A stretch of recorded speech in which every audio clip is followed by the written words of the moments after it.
What's going on YouTube? This is Max coming back at you once again with another video.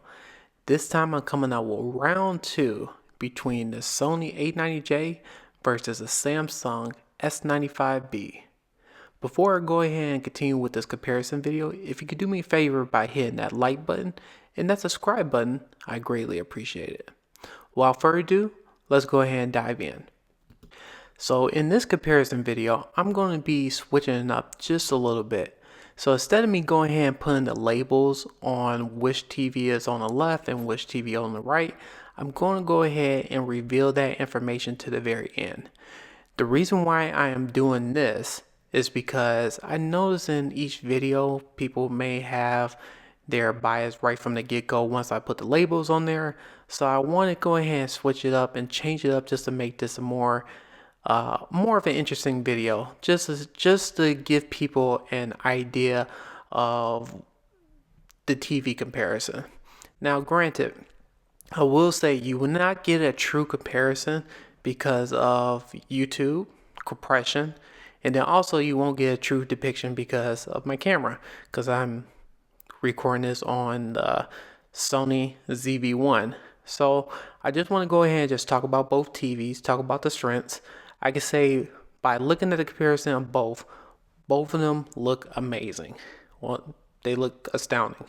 And I understand that other people may have bias between Sony versus Samsung when it comes to color accuracy, also when it comes to processing detail, all that sorts. But looking at both of these comparison, I will say from just looking at it on video, they look very similar when it comes to detail and when it comes to depth. So that's one thing that I am noticing between both TVs. And so this is something just to be aware of as well.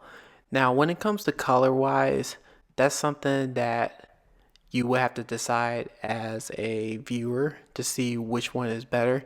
But right off the bat, when I'm looking at the detail between both TVs, they are very close. And I will say this, Sony is known for their processing when it comes to depth and detail, but looking at Samsung on the other hand too, you do have to have some type of appreciation of Samsung coming this close against Sony.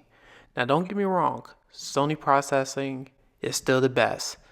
And when it comes to color accuracy, I will also say Sony is the best as well too.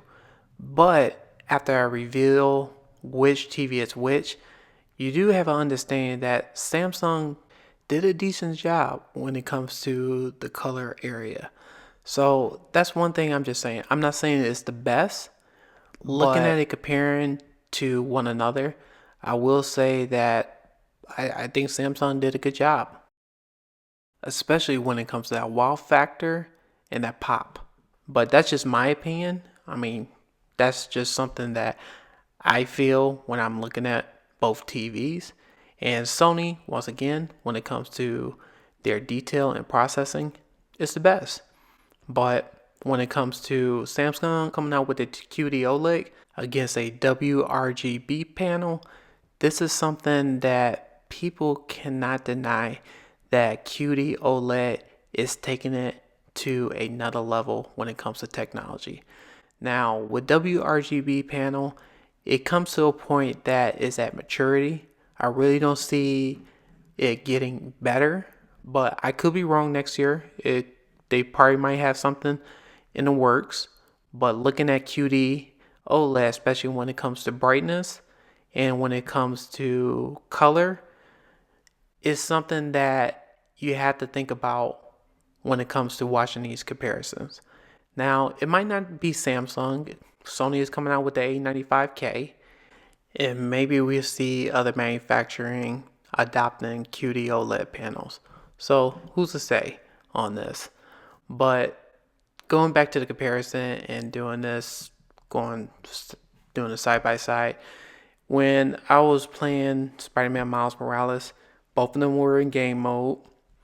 When it comes to movies wise, looking at Thor Ragnarok, one is playing Dolby Vision bright on the the Sony A90J, and then the other one for the Samsung S95B, I was playing filmmaker mode. So base settings, no type of switching whatsoever when it comes to the picture settings on there. So I just want to make sure that I'm transparent with everyone. Now when it comes to calibration, I said this before, I'm not a professional calibrator, but if it's calibrated, then this would be a little bit of a different picture comparison. However, just looking at both screens, even though it's not showing a true depiction on both sets, this is something that you just need to think about when it comes to technology, when it comes to new technology at that this is just the first year. Who's to say in the next year or even 2 or 3 years how much better it is going to get for qd-oled. And with wRGB, we have those incremental advancements when it comes to LG panels. So I don't see it getting leaps and bounds better than what we currently have right now. So that's just my opinion. Well, we're getting closer towards the end of this video, so let me go ahead and let everyone know which TV is which. So on the left hand side is the Samsung S95B, and on the right hand side is the Sony A90J. Now, if you were able to guess the Samsung S95B and the Sony A90J, if you could do me a favor by leaving a comment if you guessed correctly. I'm just curious to know if anyone got this answer correct. And then also too, do you like this type of comparison that I did so far? Just wanted to know, so just go ahead and just label them in the beginning of the video. Let me know what you guys think. Well, I'm about to go ahead and end this video. If you could do me a favor by hitting that like button and the subscribe button, I greatly appreciate it. Until next time, I'll see everyone on the next one. Take care. Goodbye.